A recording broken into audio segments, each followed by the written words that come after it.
So at this time, I have the distinct privilege. I see Brad is on here now. Good morning. How are you, sir? I'm awake. Yeah. So the comment Brad had there was, so when we first reached out to him, we told him our training started at 8 o'clock. Well, Brad, where's your location and what would be your time there? I'm currently in the San Francisco Bay Area, and right now it's just a few minutes before 8. But if it started at 8 o'clock your time, I wouldn't be speaking English. Yeah. So that when he came back with us on that, we said, all right, we'll adjust it. We will make sure that we do that. So as you've learned today, there's a breakdown as far as the people that's in Rotary and Rotary International. And we have the absolute pleasure and the honor, again, of having somebody who is past district governor of his club, but he also served as board of directors of Rotary International from 2015 to 2017. He also in 2016-17 served as chairman of executive committee for the board. He's also served on many Rotary International committees, including chairman of the Rotary's Communications Committee. And what I'm totally excited about, and I know that you guys are as well, is the first female president of Rotary International. Brad is her assistant, or he is her assistant, sorry, for 22-23. For Brad, the eradication of polio has been a significant part of his Rotary experience and has been important to him. He served 10 years as a Zone 26 in Polio Now coordinator, and he led 34 groups of Rotarians that comprised of over 1,600 people to participate in Polio National Immunization Days. So that's a huge, huge commitment for what he's done. Is a recipient of Rotary Service Above Self Award, the Rotary Foundation Distinguished Service Award, and the International Service Award for Polio Free World, a recognition provided to no more than 10 people per year. He's president of Howard Tours and managing director of Howard Properties. And he's on many other boards. I asked him the other day, I said, does he sleep? Because I don't know how he gets everything done that he does. So on a personal note, I reached out to Brad and again was just excited that he accepted this invitation. But as you guys have sat through a number of Zoom calls with us on Saturday mornings as district governor-elects, we had to sit through a number of Zoom calls ourselves, but they were at night and went 2.5 to 3 hours. And they told us we had to have our cameras on. We couldn't hide, behind anything. And if you turned your camera off, you were called out. Those were some long nights, I would have to say. So I really do appreciate the fact that you guys have hung in there with us these past Saturdays. But I will say when Brad presented, even though it was a long evening, we did not want that one to end. He could have continued to keep talking. We were so overwhelmed, and this is a group of us. I mean, we were texting each other, talking the next day. We've talked since. That was the most impactful presentation that we've had for our district governor-elect's training. So after that was done, I was like, I have to share it. I have to share it with you guys. So Brad, again, I'm totally excited that you're here. It's humbling that you're taking the time out to do this. And typically, because of somebody of your stand-in within Rotary International, we would stand up, clap, and do whatever for you. We're on Zoom, we can't do that. So right now I'm going to introduce you the way that Rotary 7600 would do. Raghavan?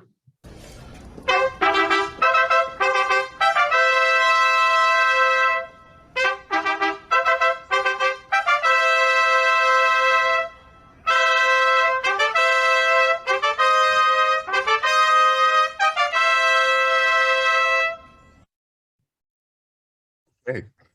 No, it's you, Brad. Thank you. Thank you. Thank you for that very kind introduction. And to all of you that are doing this more than a few times on a Saturday, I'm the one that's more awe-inspired than perhaps you should be of me. Just like you, a person that is involved with Rotary, enjoys Rotary, finds an opportunity of expression in Rotary, but I don't get up and do this a lot on Saturdays, and that you do shows dedication to, not to Rotary. I think what it really, to me, shows is dedication to your club. And I deeply appreciate that. So for inviting me into this environment, first, let me start by saying happy holidays. I hope it's good for you and enjoyable. District Governor-elect Kenny, PDG Jim, thanks for the confidence in putting me in front of your presidents-elect to be able to share some thoughts, to be able to share some observations. And to all of you, thank you. So what I'm going to share with you are my observations in Rotary. Can't say I'm right. I believe I am, because I wouldn't be saying this to you. But I share it with you for you to digest what is truth to you in Rotary, and what I may say that may help you or may make you think a little bit more about what you're really attempting to do here as the president of your club. So let me walk you through a path of thinking that I think will test some of your precepts as to why you're a president and what that responsibility truly means, and what that will help you to do as you try to assemble a year that's meaningful to your members and significantly meaningful to you as an individual who's volunteered your time to take your club from where you are now to where you want it to be. So have you ever been at the beach, or I guess on the East Coast, they more typically refer to it as the shore? Have you ever been at the water's edge and watched the tide change, where you are at low tide waiting for an indication that high tide is coming in, or perhaps high tide looking for it starting to ebb? You look for that moment of change where the next wave, perhaps if it's at low tide, reaches that rock that has dried. Now, I'm originally born and raised in Hawaii. That's where I'm from. And when I was young, I used to do exactly that. I found it fascinating to sit there and see that moment of change. In fact, most recently in May, my adult children, my wife and I, the four of us, went back to the islands, visited relatives, and went back to a beach. And as I sat at the beach, I was watching exactly that, waiting for that moment of change. And what was interesting is at that moment I was thinking about Rotary, is it started to strike me that this change in tide is a metaphor for Rotary's membership and our slide in some Rotary countries, where we have seen membership decline, and perhaps you've recognized this in your own club or within your district, a decline of membership, where over time in these areas, and that's in North America, which includes the US and Canada, the United Kingdom, parts of Europe, Australia and New Zealand, we've been seeing a steady membership decline, while other parts of the world have seen a membership growth as their middle classes come on and Rotaries become more relevant, or we've had new points of distribution in places like Africa where we have not had clubs there before. And so we've been at this 1.2 million Rotarians, but it's been these dynamics where some places Rotary's membership's been declining. And these tend to be in our mature markets, in the places where Rotary has been for quite some time. And our tide has been going out for more than a decade, well, more than 2 decades, to be honest. And in fact, in some of this, people have started to question our very existence.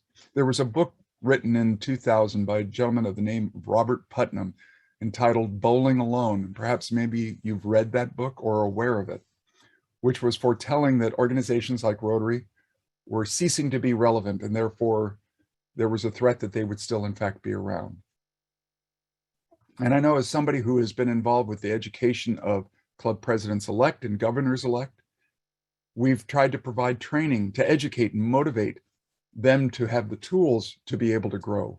And you know, that mindset of, if you folks will just follow what we tell you to do, we can help you fix it and your club will start to grow. When in fact, in my opinion, that started to become the definition of insanity, because we kept telling you what to do and you endeavored to do what we asked you to do, and yet you are still losing members. So some people started to believe that, you know, life is too busy. It's an aging demographic. We're just all going to age out and these clubs are going to fold. These younger people, you know, they really don't like to join because Rotary's too expensive. They're too self-centered. All the reasons you can imagine as to why Rotary may not be around. You know, as I watched for that tide to change, I began to realize one other thing. And that was, as the water was going out, the entire landscape of the beach had changed on me. It no longer looked the way it did when I arrived. And I think Rotary is challenged by that same thing too. You know, we're challenged by the fact that our environment has changed on us.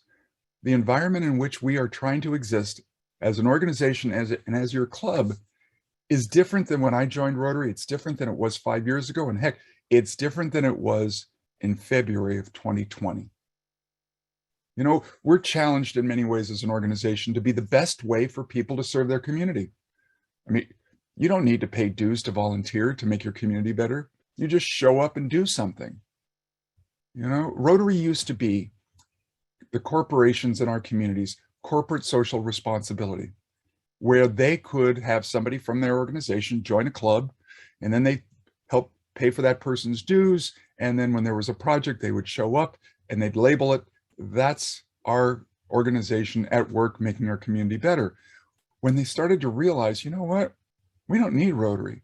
We could just, as an organization, as a corporation, advertise how we affect our community. We'll give you back X% of the cost of goods and reinvest in our community. Think of how many times you see an ad where a service or product is advertising what they do to the community.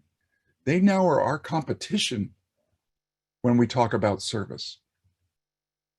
Further to that, think about the very purpose of our club meetings. Our club meetings were put together so that people would come together and create relationships, right? That's why meals were a part of our organization's experience and our club experience. Because if you break bread together, you get to know each other. And when you get to know each other, you talk about the needs of what your life is and what's going on in the community, and you identify those needs and you work together and you make a difference, right? It's that what's called the first object of Rotary. There are 4 objects of Rotary, and I'll talk about that a little bit later, but the first object of Rotary is pretty darn simple. It is the development of an acquaintance as an opportunity for service. Said in today's English, I make friends and friends come together and we make a difference. But the way that we make friends now is different than it used to be. It used to be that we needed that meal, but meals are not as essential as they used to be to create relationships. There's many other ways to create relationships, whether it be virtually through Zoom or Facebook or whatever mechanism. And sometimes meals get in the way. We don't have 2 hours for lunch in today's world. Most of the time when I'm having lunch, it's right in front of my computer when I take a 5-minute break to eat whatever I'm eating because I got to get back to work. Or if in fact somebody does show up at a Rotary meeting, they're carrying one of these. They're carrying their phone with them. And during the meeting, they're still connected to their office or to their clients. You know, we can't take the time that we used to. It's why when I joined Rotary, I joined it as a breakfast club because that was the most convenient time in a busy life. Today, breakfast clubs are not that effective. In fact, we changed our club from a breakfast club to an evening club. And lo and behold, we started getting more people because that was a better time to fit in Rotary. These meals are a challenge because, well, you know, you spend, I don't know what you folks do in Virginia, but I know in my part of the world, you spend $20 for some pretty bad food. You know, the value you get out of your food is now part of the equation of the value I get out of Rotary. I'm paying $20 for this food when I can go somewhere else and for $10, I can get much better food. And while it's 2 different experiences, it still is in the head of the person. But even beyond that, think about, again, to the notion that your club meeting is facilitating the creation of relationships. And that's the secret. The way we run our meetings don't do a really good job of that anymore. By my observation, many clubs that I attend kind of run like this. You show up just in time for the meeting because you know it's busy back at the office. You show up, you sit down, the bell rings, you stand up, you pledge allegiance, somebody says a thought for the day or whatever the protocols are. The president gives us some announcements. They call in a variety of people who will give their announcements for their committees, what they have to do, where they're going to go. Okay, now we introduce the speaker. The introduction happens, the speaker speaks, there's questions and answers, the bells ring, and people leave. Where in that process did people have a chance to say, how's life? What's your family doing? Is your business well? You know, I'm looking for someone in insurance in this particular area. Do you know anybody? we have to hope that they show up early or stay late to get those qualities in many of our meetings. And that next generation, those younger people, they are willing to be a part of Rotary. They want to be a part of Rotary, but they don't want to have to spend money every week for meals that they can get somewhere else. You know, that same person who won't spend $20 for lunch has no problem in the evening spending $20 for a drink. And when you start to think about it, it comes to priority. That priority when they're having a beverage in the evening, whether it be alcoholic or otherwise, is an opportunity to talk. Whereas when you're at the meal, it isn't.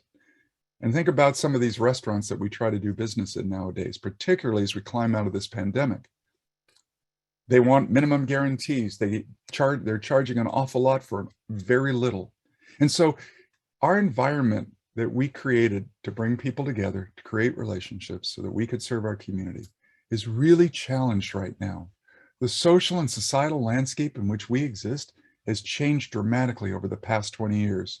And it's affecting our clubs because many of those clubs are still holding on to what they did 20 years ago as the right way to doing things. And they're seeing the challenges to membership. See, I think where Rotary clubs have to come to terms is to remain relevant in today's environment. How does an organization that's traditionally based, evolve, not necessarily change, but evolve into an organization that's both appealing to the leaders who built your club and to the leaders who will lead your club in the future? How do we get to be nimble, flexible, and relevant? And in the midst of all of this, if it wasn't enough to the membership slide that we're experiencing, to the change of landscape that we have to deal with, all of a sudden COVID hits and we're forced into boxes on a screen. The entire beach is unrecognizable now. Our entire thought process is being challenged. You know, I've had an opportunity to talk to a lot of clubs, a lot of districts, and that observation of what's going on right now with COVID and how clubs are adjusting to this environment, not just virtually, but how do we come out of this virtual space and find relevance to our members, is really an interesting time in our history. And from what I've seen, it separates clubs into two categories. Ones that make adjustments and understand how to make adjustments to this environment, and those who can't figure it out. And those who are making the adjustments, I've seen robust differences and growth. And I'm going to share with you what I have seen and why I believe that's happening.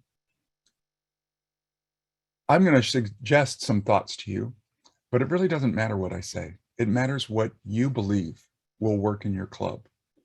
And so in offering these thoughts, I'm hoping that some of these things might be resonant and might spark an idea for you.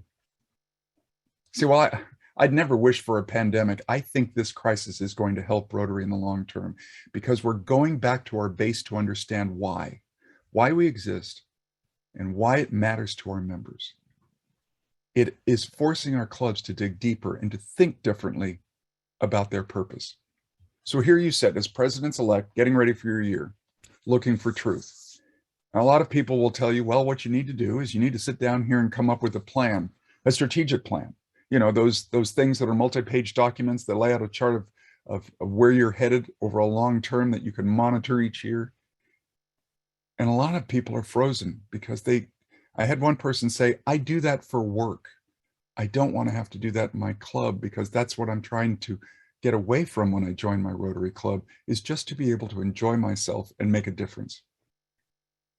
I think strategic plans can be very purposeful in organizations, but I'm challenged by the notion of what we go through for a strategic plan in Rotary because I think it's too complicated. I believe as a president-elect, your strategic plan should be a 7-word sentence, a very simple thought. And as you, as the president, this should be your mantra. If I could give you any thought of what I wish I knew then to what I know now as a club president-elect, the single sentence that would be my strategic plan is create a club your members will love.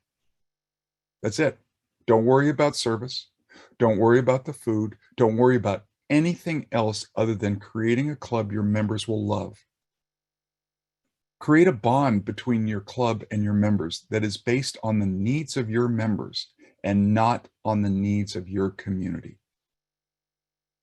We talk a lot about how people should be engaged to stay in Rotary. Well, that's good. It's better than not being engaged, but it's not the best form of connection to your club. Think of how many people are engaged that don't get married, or in fact, what you are seeking is to have your club members marry your club, for better, for worse, in sickness and in health, till death do us part. You want an emotional connection. And you've heard these people probably talk in Rotary about how much they love Rotary, and therefore how important it is to them, even when life becomes a challenge. So how can you do this as club president-elect? Well, I'm going to give you some thoughts. One, understand what Rotary is and what it's not.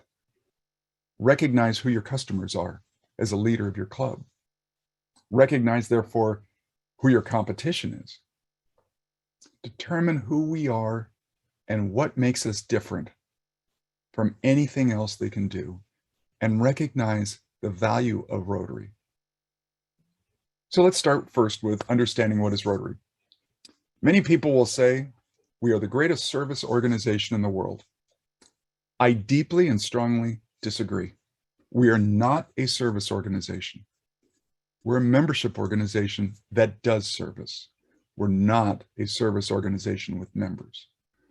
We do service in a way that no one else does because we have members that no one else does. This is a debate that has gone on at the board in Rotary, the international board, in the halls of Evanston, in clubs and districts throughout the world. And for me to try and determine whether I felt it was a membership organization, a service organization, a few things became clear to me. First of all, I heard a quote from a gentleman by the name of Richard Branson, and perhaps you know who that is, the chairman of the Virgin Group of Companies. And he has a quote that to me spoke to the answer of that question. The quote, "Clients do not come first, employees come first, because if you take care of your employees, they will take care of your clients. If you take care of your Rotarians, they will take care of your communities. And therefore, we are a membership organization. We stand alone.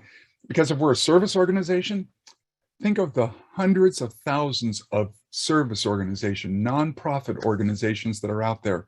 And I just got done focusing on the commercial entities that are now in our space.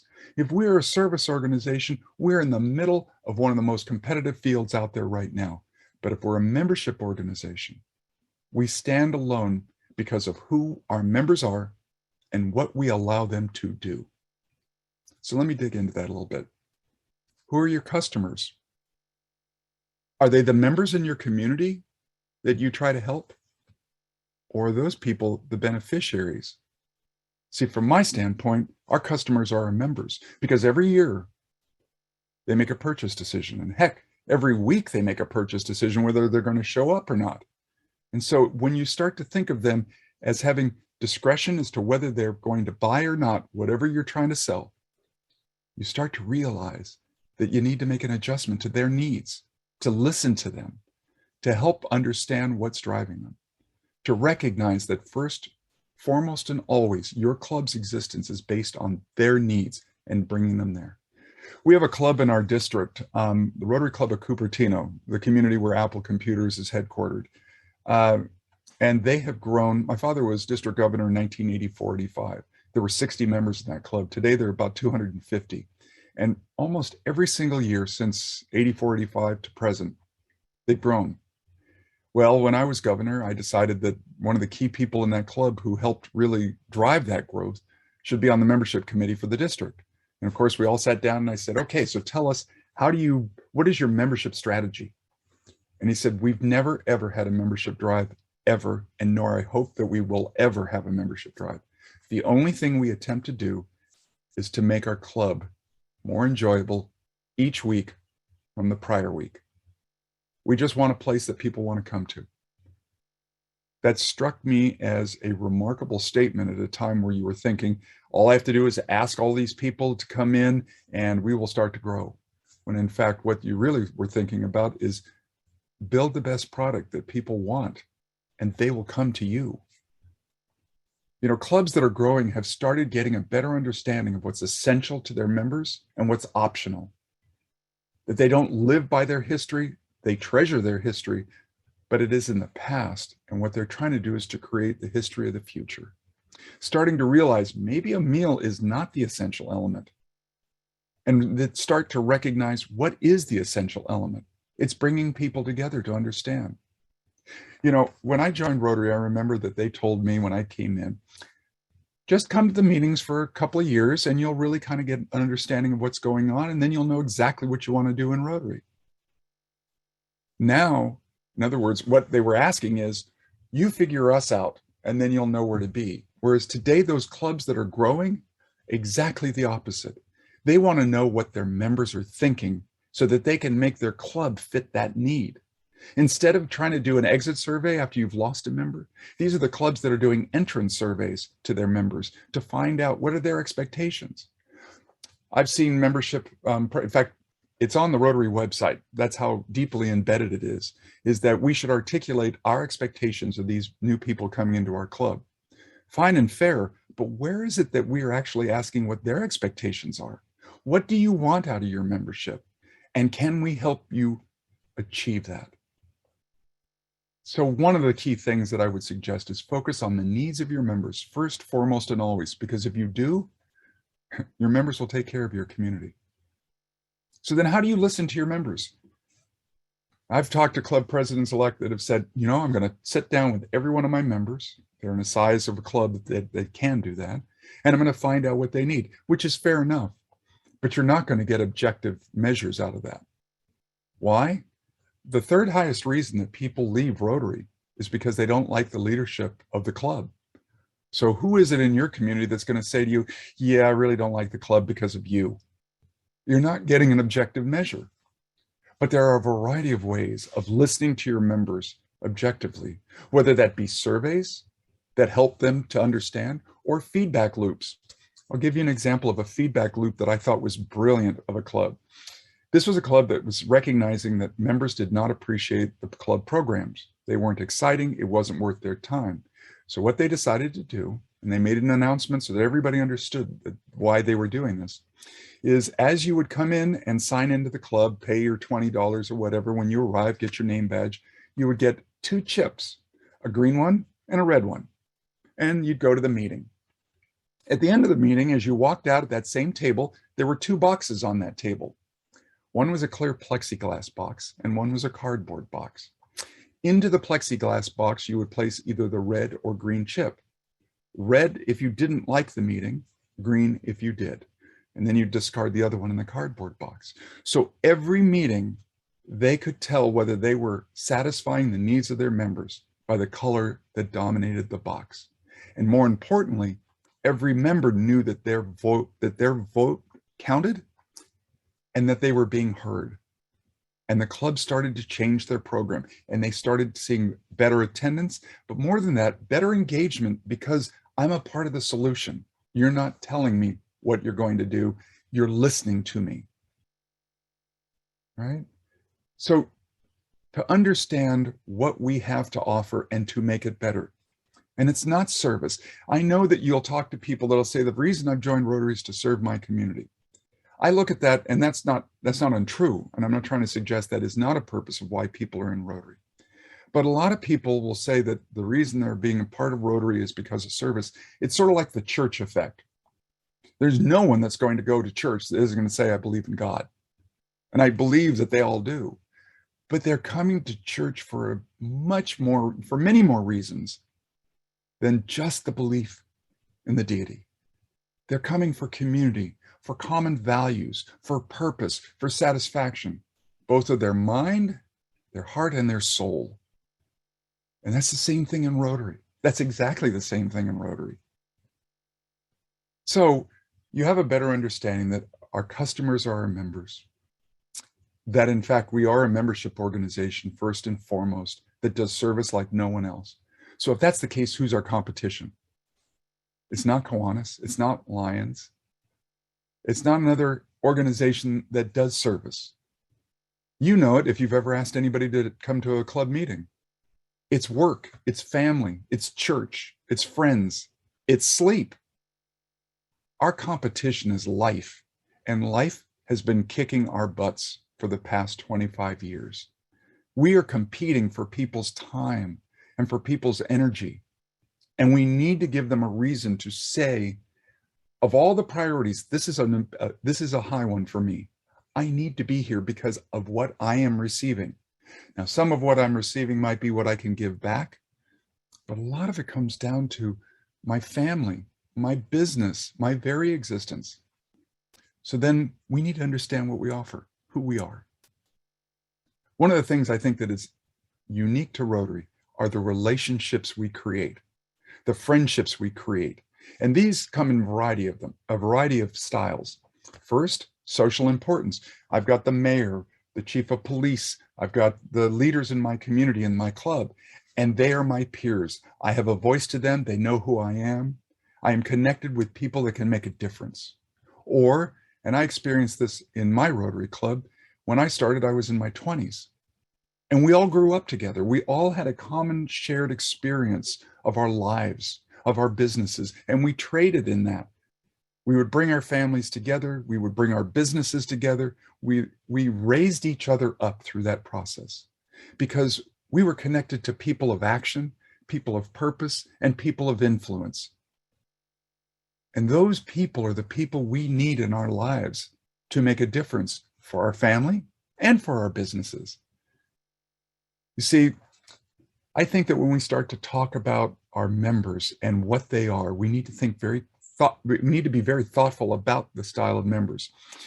Many years ago, we came up to the conclusion, in order to be a bigger organization, we needed to get just a lot of people, find people and get them into Rotary. Ask. I'm challenged by that notion, to be honest with you. I think that we need to be thoughtful about the type of people that we bring into our organization. You probably have heard this debate, perhaps even in your own club. Quality or quantity? Well, first of all, I understand the quantity part. Quality is kind of a difficult thing for me because what's quality to you may not be quality to me. So now it's a subjective field. Maybe you've even heard it.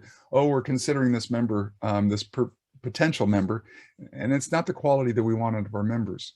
I think that's wrong. My measure that I believe is highly relevant are influential people, people that have influence, a sphere of influence, the influencers that are in your community. Because if you do, you can start to realize that a 25-year-old can be just as influential as a 75-year-old. They each have their different spheres. Who wouldn't want to have that 25-year-old in your club that has 5,000 followers on whatever platform they have people following them? Because if they say something, a lot of people think about what that means and what they can do with it. It helps us to understand and normalize the field, if you will. See, service, if we're a service organization, we want as many bodies as we have as possible in our clubs. But if we're a membership organization, we want the right people in our clubs, those people who can help make our members better people. And this is not to be elitist. I am not suggesting that we go down the path of arrogance and indifference to people, but we go down the path of aspiration. And let me tell you one thing that taught me this more than anything. The Rotaract Club of Birmingham, Alabama.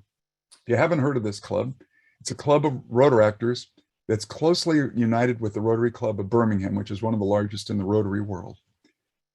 In this Rotaract Club, they have over 350 members. And in order to get into that club, you have to be sponsored by one Rotarian and two Rotaractors. And you have to write an essay. And it costs more than $300 a year in membership dues. And there is a line out the door that is so long that they had to create a policy that they would only accept 70% of applicants in any given year. They know the value of their membership because they aspire to be a part of this part of their community. So it isn't about cost. It's about perceived value and about being with those people of purpose, those people of influence, those people of action in their community. So when we look for people, we should be very thoughtful about the type of people that are coming in and how we can help make everyone better people. Oh, and by the way, that Rotaract Club, if you're part of the 30% that didn't get in, they will sit down with you and consult with you what you need to do in order to come back and apply to get into the club. Just like some of the best schools that we've had and universities that we have. And think about the bond, the emotional bond you have with your university because you felt lucky for the education and the experience you had. That's what we're looking for. See, we can be relevant to 25-year-olds and 75-year-olds. We know the value for the 75-year-olds because those are the people that have retired that have time to give back to their community and they want to continue to grow and learn. But what do we do that's relevant to the young people? Well, let me be clear. Rotary was organized and built by and for younger people. The first 4 founding fathers of Rotary, oldest one was 39. If you go to Evanston and you go up on the top floor of one Rotary Center, there's a kiosk that will show you pictures of every single board of directors since our inception. And if you look at the faces in the first 24 years, they're all people in their 30s and 40s. This organization was put together to help people to become better people, to make a difference in their community. We didn't start off helping other people. We started off helping each other. And as we did that, we realized in order to help each other, we had to help our community. And therefore, we started to evolve into doing more and more service. See, my belief, what Rotary does that's unique in any part of the world, in any organization of which I know, is Rotary makes our members better people with stronger businesses supporting their families and therefore building their communities. One of our founding principles is what's called the Objects of Rotary. It's a really dry read, so I'm not suggesting you get out, go to the internet and search for Objects of Rotary and read them. But I want to at least go through them because they make my point as to what our organization and why our organization's in place. The first one I already spoke to, the development of an acquaintance for an opportunity for service. We make friends and therefore we can help people. Fair enough. The second one, high ethical standards in business and professions, the recognition of worthiness of all useful occupations and the dignity of each Rotarian's occupation as an opportunity to serve society. We help your business. We take your vocation and we elevate it so that you can use that vocation to help other people. It creates a standard by which we aspire to be. The 4-way test is a good example of that. Third, the application of the ideal of service in each Rotarian's personal, business, and community life. You serve other people in your personal life makes you a better person. In your business, it's a better way of doing business to serve your community. And therefore you serve community life. It's what it does to you individually. And the fourth one is the reason, frankly, that I'm more involved with Rotary. The advancement of international understanding, goodwill, and peace through a world of fellowship of business professional persons united in the ideal of service. It makes us global citizens. It connects us to people throughout the world. Every one of these 4 founding principles of Rotary are what it does to the individual before we even talk about what it does to our communities and how we serve people. So how does this distinguish your club? All of these efforts will help you to define why people want to join your club and what we offer them. Come to recognize that for most clubs, the best experience is outside the bells of our meeting, the one that starts it and the one that ends it. When they go out and they do a project in the community, they work side by side with someone. They share an experience to making something better for their communities. We offer our members something that you cannot buy in any store or you cannot get by joining any other organizations, because we connect the leaders in the community, create lasting friendships, and because of this, we empower our members to be better than they could be on their own. And we have a value of membership that is only for our members. Only for those people that are a part of Rotary can they use this tool. And this tool empowers them to dream and to be able to do. Yes, we work with other people that are not members of our organization when we use this tool, but it can only be used if a Rotarian initiates it. And this tool that we have, this benefit of membership that's unique to Rotary, that I think is a driver as to why people join us and why they can stay with us, is called the Rotary Foundation. Now, you probably think of the Rotary Foundation as, I have a goal of fundraising and I have to raise all this money for it. Okay, that may be part of it because you have to have an engine of some kind, but that's not the best part of it. The best part of it is the Rotary Foundation enables our members to do things they could never do on their own. And I can say this with full integrity. As you heard, I've taken a lot of people overseas to participate in National Immunization Days. They go over, they put those 2 drops in the mouth of a child, which is a very cool experience, but it's not the best part. The best part is when they look up from putting those 2 drops in that mouth of the child, because they realize they're in the middle of a village in a remote part of Africa or India, and they see how these people are living. They look in this village and they see this stream going through the middle of the village and they realize that's not fresh water, that's sewage. Or they go into the school and they see these kids, 4 kids at a desk crammed together, each one with a piece of paper in front of them. And they look at it and the first kid has a pencil and is working. And you're wondering, why is that child working and the other 3 aren't?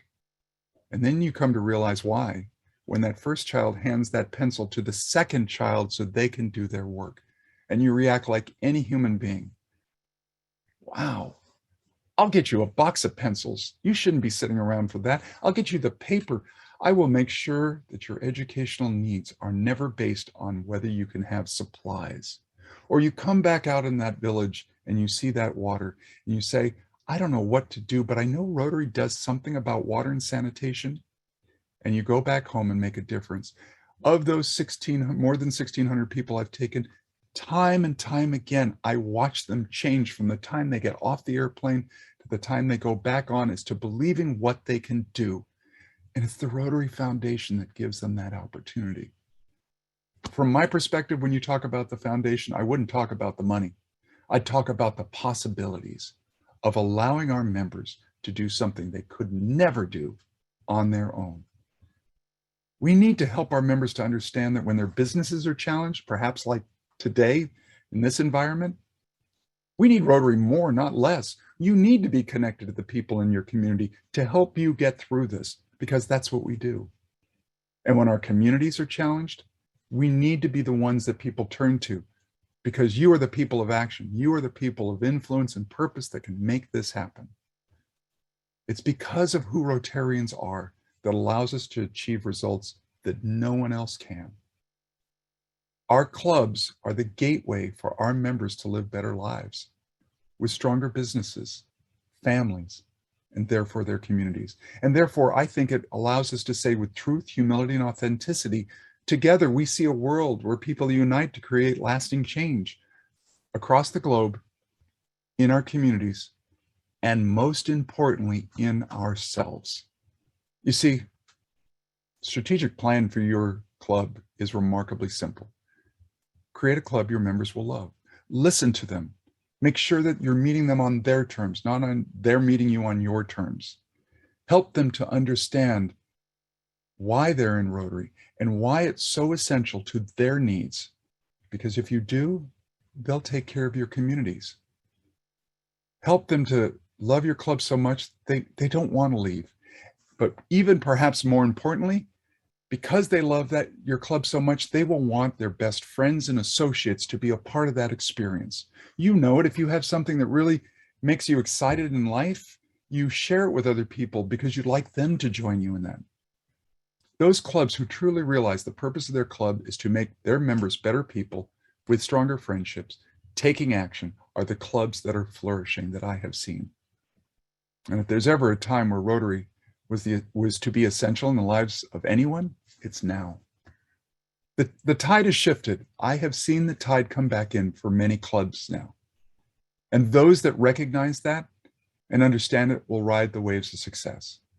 But those clubs whose feet are stuck firmly in the sand, I think will drown by this racing tide. And only you can decide which one is your opportunity, which one of these possibilities you have for your future. It's daunting to be a president-elect, I get it. But honestly, I think it's remarkably simple to find a guiding light that will help you to make decisions as you go forward in this volunteer capacity. See, every club gets to decide whether this pandemic and all that is left with us is a pivot point to the end of the club or the beginning of a new chapter in the club.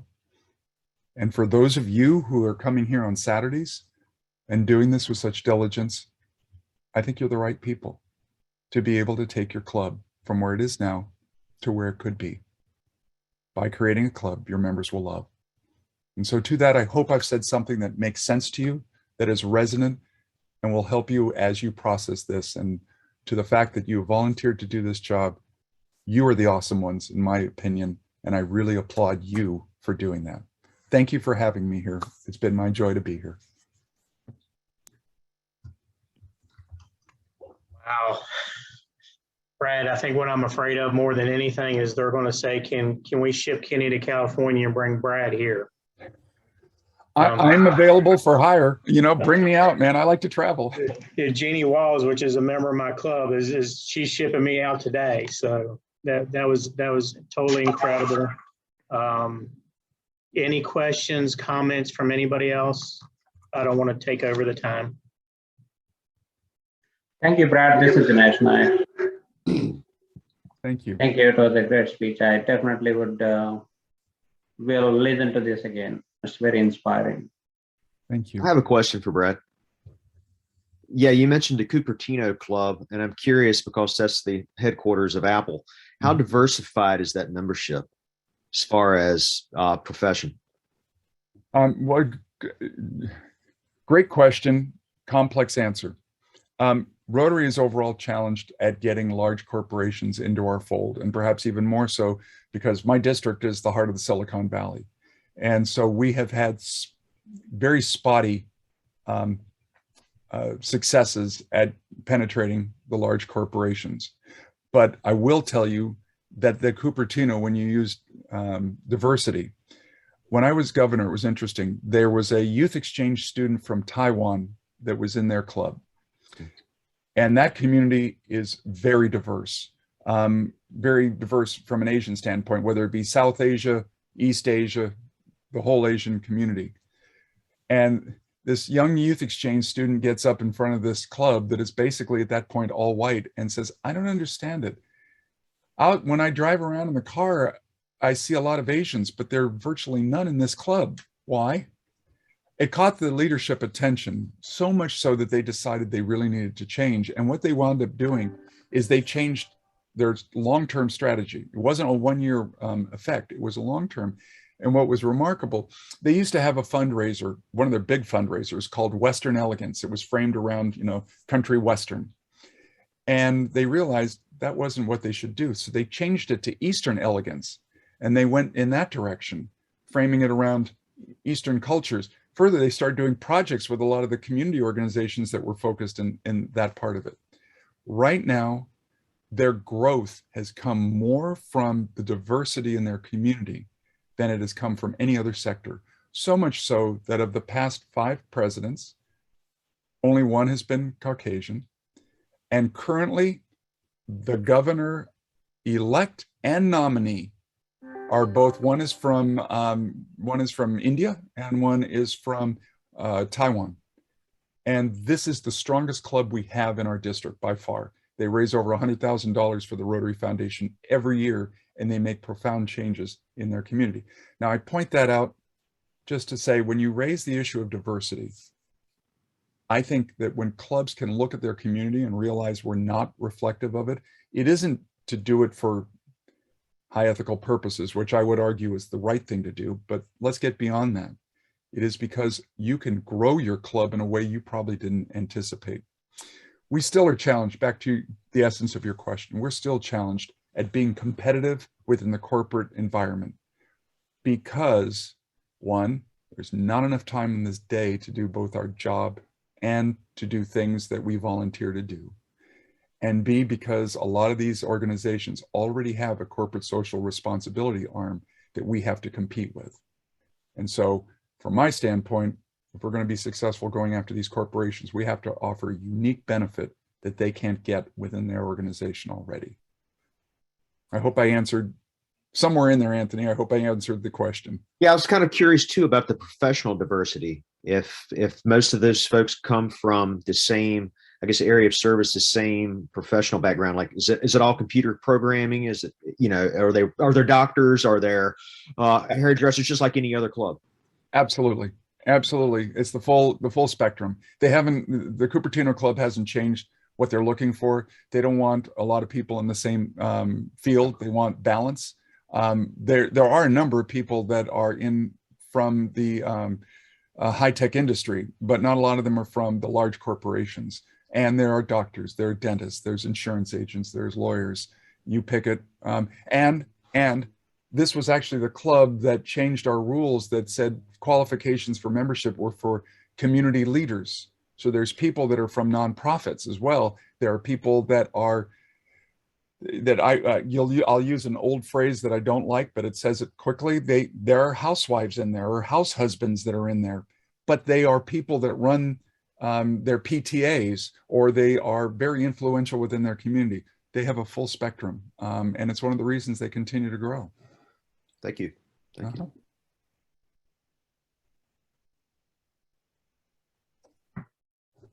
Anybody else want to ask?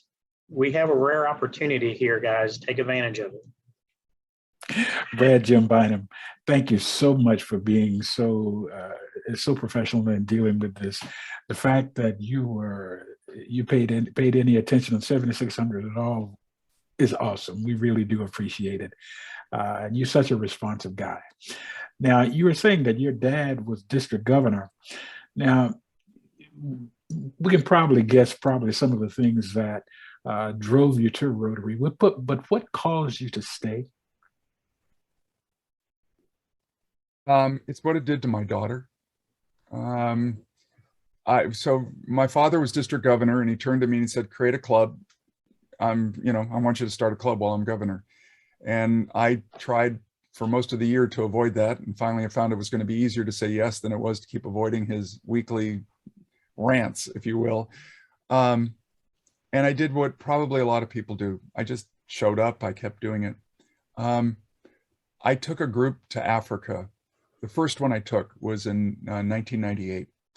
And before we left, one of the past district governors in our district reached out to the Rotarians in Ghana, the country of Ghana, which is where we were going, and asked if we could bring anything. And they said, why don't you bring clothing for the very old and the very young? And as we did that, we turned to Marcia and I, my wife and I had a 3-year-old daughter at that point. And if you've ever had a 3-year-old daughter, you know that they outgrow clothing really quickly. And we had these piles of, clothing that our daughter Blair couldn't wear anymore. So I came home and we decided, let's do that. And we turned to Blair and said, would you help us find your used clothing Dad could take to Africa to give to kids? And she did. She helped. She went through the pile and was very determined as to which was the right one. Literally helped me pack my suitcase, stuffing her clothing in there. And we took it over there. Well, when I came back and I got out of the taxi, wheeled up my suitcase to the front door, and the door opened, Marcia opened the door, and Blair came tearing down the stairs to greet me. And she wanted to see pictures of kids wearing her clothing.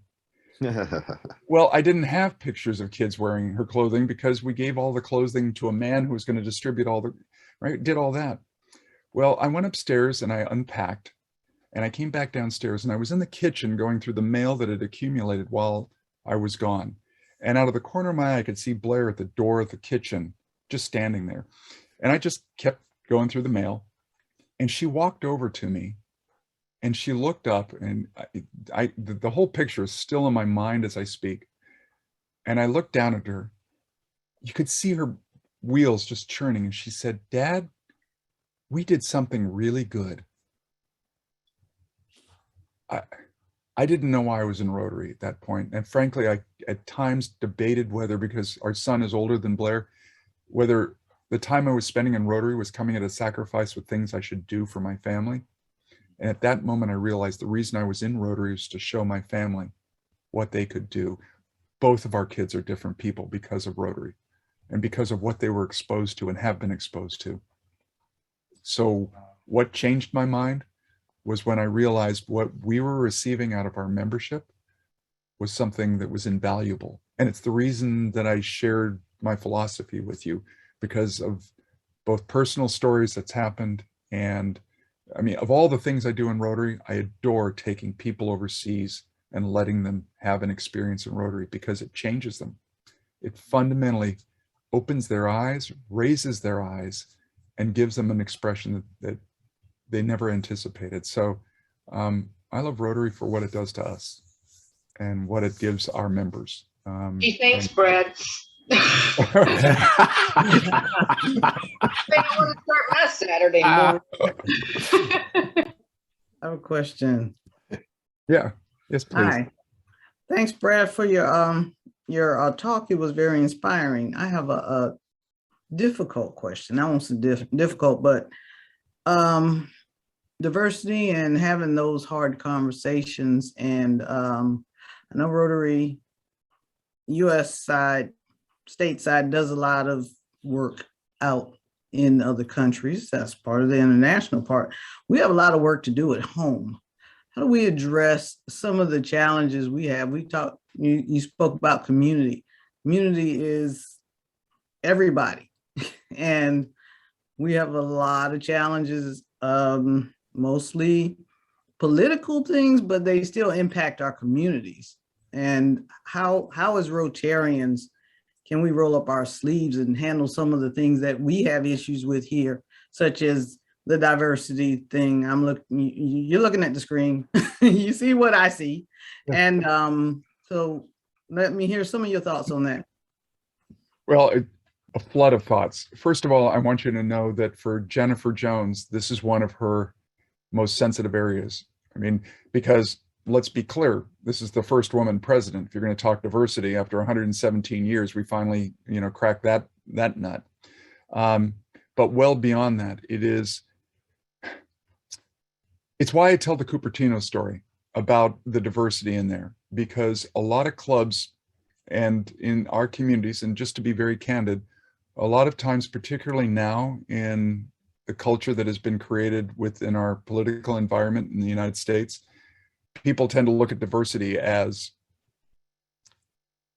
whether it's a conservative or progressive value, and it has nothing to do with that.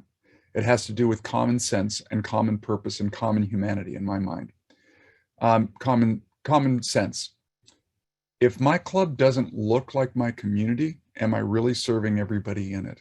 If my club doesn't look like my community, how many people that are not a part of my club could be to allow us to be a stronger, bigger club? If my club doesn't look like my community, I'm only talking to people like me. Now, there's a lot of people that only want to talk to people like me. And that, I think, is an area where I don't know that you can change that. From my standpoint, sometimes clubs can't change that. So what I would say is create a new club that is based on that. We've had this, when I was on the board, there's a couple clubs that hold true and fast to it's an all-male club. They can't do that anymore and stay within the rules of Rotary, but everybody finds their own way of doing it. And when we debated this, Ravi Ravindran, who's from Sri Lanka, was the Rotary president, and he wanted to go after them legally. And it was Jennifer Jones at the board table that said, don't water the weeds. Let's go and create a couple of clubs within that community that are diverse and allow them to challenge the old boys. And in fact, they did that. And in fact, it did. So from my standpoint, first, I think we have to talk about it. And you are going to hear a lot more conversations from Rotary, and not just from the United States, but from all over the world about the importance of diversity, because while we can talk about diversity here, there's issues of diversity in Japan, for example. They don't have young people because of their customs and cultures, but the young people can be tremendous drivers in their community. In Latin America, women still are having a hard time, and it's a whole different structure there of coming into Rotary. I think what we have to do is, first, have those conversations. Second, stay out of the political realm, because that's where, once we start politicizing these values, we become subject to a lot of the dynamic in our communities. And I think Rotary has always been a safe space in that regard. Finally, over the next 3 years, there is a program of how we're going to really start to educate our clubs. And why 3 years? How you open the door for the conversation of diversity is incredibly important, because if people perceive that it is, you're just trying to make me woke, they lose you lose them right there at that conversation. Whereas if you can help them to understand why it makes sense to them and how it helps their experience, you're far more apt to keep their attention and their engagement in the process. But finding that out is not something you can do quickly. And so Rotary we've engaged consultants, we've engaged professionals in this field that are helping us with the game plan. Next Rotary year, we're opening the door to helping people to start to see why it makes sense. And then the next steps will be how they can make a difference. So I'm not sure I directly answered your question. I've tried to at least help you to understand the importance that we see it as a priority within the organization, within personally. And I agree, it is tough in many of the communities, perhaps in your part of the Rotary world, to be able to have these conversations and to keep it at a level that educates versus polarizes. Yes. That helps people to see that. I can tell you that, and this is very candid. That first trip in '98 that I took to Ghana was because I'm a tour operator and they asked me to do it, and I went to Africa with it. It changed my perception. I've been to Africa now over 30 times in those past 20 some odd years, with deep feelings and emotions for the people of Africa that I know there. But what had changed is I look differently at the African American community now in the United States because of that, and because of that experience, where I find that that is more attractive to me to understand their needs and to go through their needs. Now I'm from Hawaii, so I already felt that connection to the Asian communities, but it was a gap for me because there wasn't a large number of Blacks in Hawaii when I grew up to understand that part. And I say that because for me, there was growth and hope. Now, maybe I'm different, but I don't think I am. I think most people want a richer experience. Some you're never going to change. Don't water the weeds. Find the tree, plant it, and rally around it. And that's at least my opinion. I hope I said something that answered your question. You did. I would like to comment back, and it'll be quick. Yeah, please. One of the things that gets lost in the messaging about diversity is equity. Equity is just as, if not more important. Being diverse is one thing, but if I don't have a say, I'm saying me, but in general, as a member, just saying, okay, we got 5 Black folks, we're good.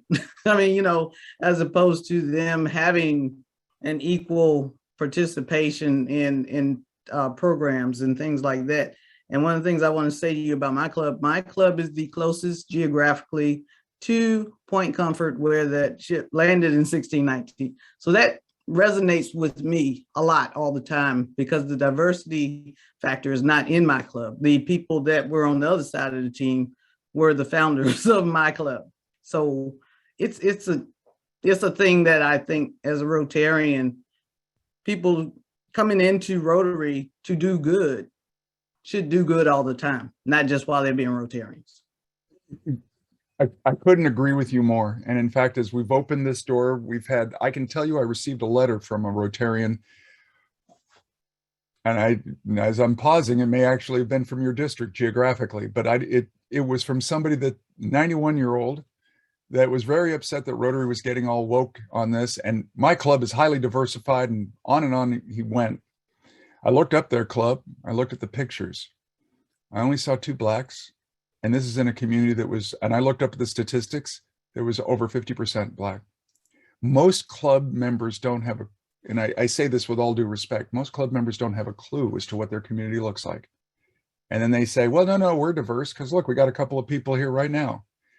A couple of people? It is a way for people, I think, to not want to change.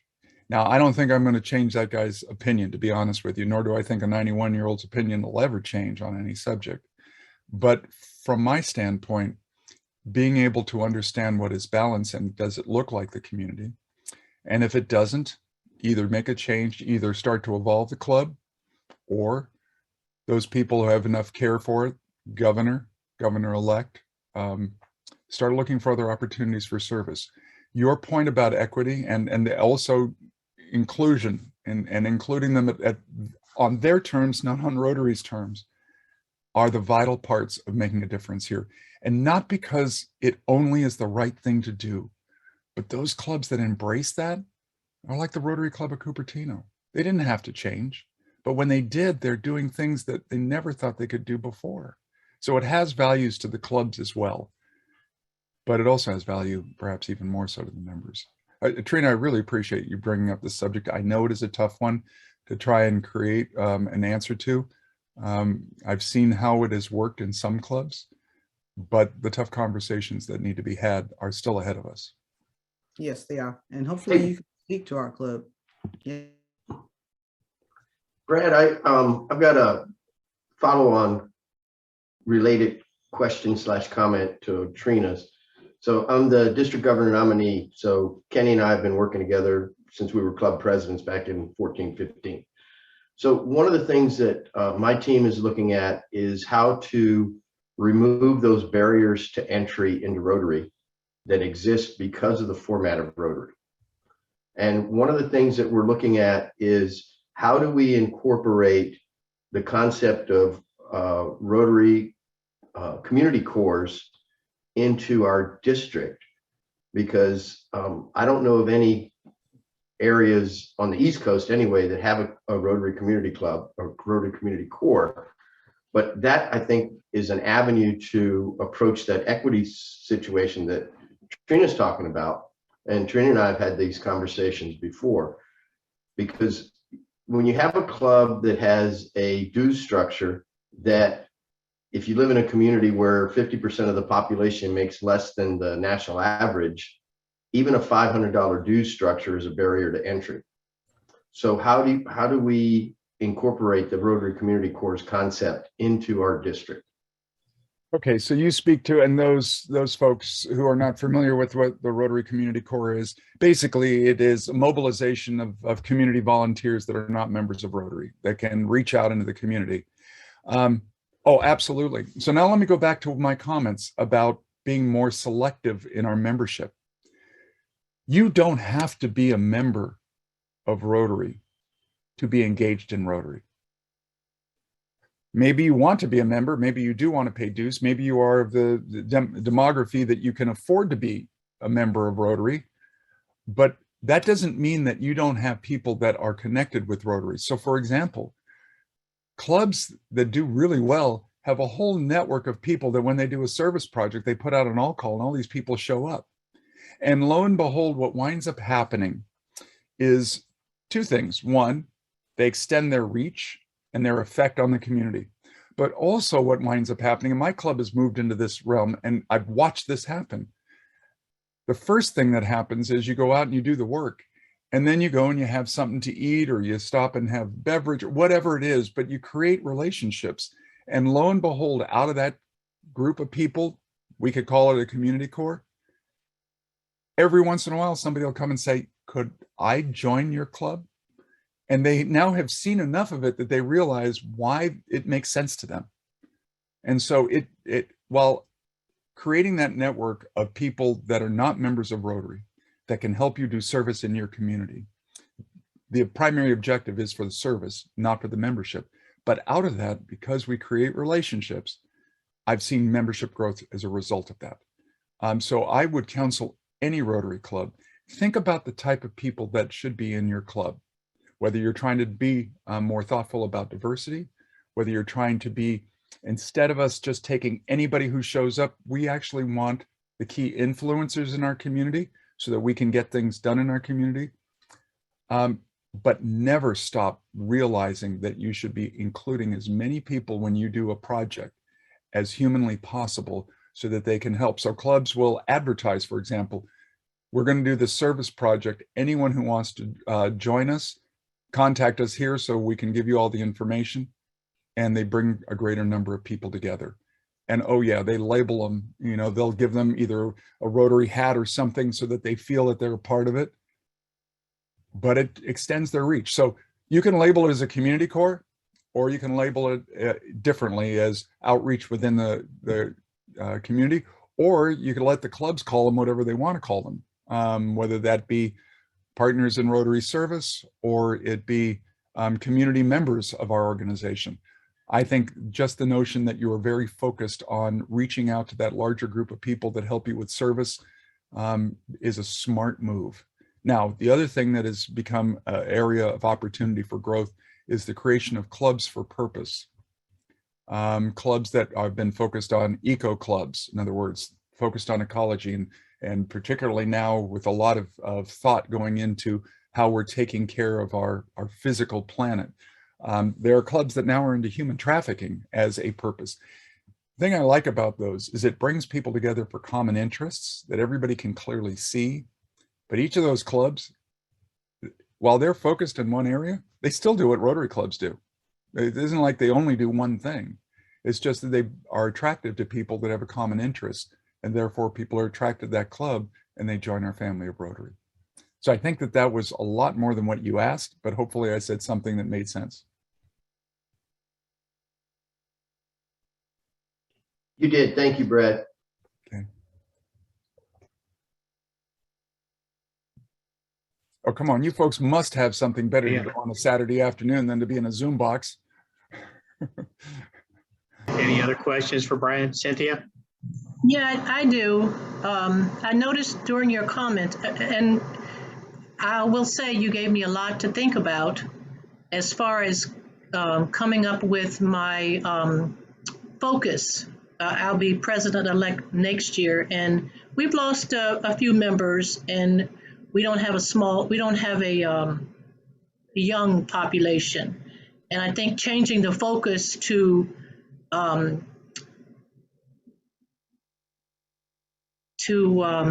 doing, how is it you worded it? Create a club that members will love, and making friends, establishing a friendship, and then from there working on service. So I appreciate that. But I wanted to ask you, a couple of times you used the word woke, and that seems these days to have a negative connotation. So, and I know what it is we're trying to say, but using that word seems to set off some people. So I was just wondering why you chose that particular way to express it. And in the comments, someone said it referred to certain things. But I think we need to be careful about how we use words. So just wondering why you chose that. Those weren't my words. They were his words. And I completely agree with what you're saying. It was presented as a negative piece. My point in raising that was that they're looking at that as a political issue. And it isn't. It is just, in some ways, you're running a business as a club president-elect, and you have to think of it that way. To become more diversified and to become more inclusive and equitable to our members is making your club stronger. It is helping your club. It has nothing to do with the political environment. But the reason I use that word is that there are many people who will look at it that way. And you have to navigate that piece in order to get above and beyond. It has nothing to do with that. I mean, I'm greatly challenged by some of the values that I see in my country. And this is for Rotary, the simplest answer is that we need to be more of our communities, and it doesn't have anything to do with it. So forgive me if I used that word and it triggered other thoughts, or that you thought that that was my value. It was not. I used it to illustrate the environment that we have to navigate to be successful as we go down that path. Did I clarify it for you, Cynthia? So can we give it another word when we refer to it? Can we, as Rotary, give it another word? Can we? Yeah, you won't see Rotary use that word very often. at all. It's not a part of the lexicon that we use. And because we're an international organization, it wouldn't mean anything to most people. I appreciate that you've educated me on this so that I stay away from it when I'm trying to describe it. Other than it was the reality that I saw and was facing in this one communication that caught my attention. But I understand what you're saying, and language matters a whole lot. Oh, yes. So anyway, thank you for highlighting that, Cynthia. I appreciate it.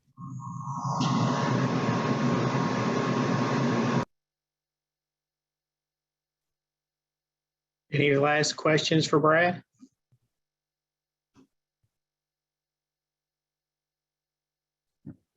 If not, Brad, thank you again for being here. It was so inspirational.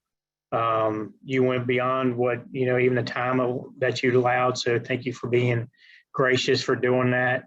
I think my feelings, like I said, is you've really given them something, I feel like, and to me, in our year together, and Rudy as well as district governor nominee, to work on and to like I said, we can't say thank you enough for taking the time to do that.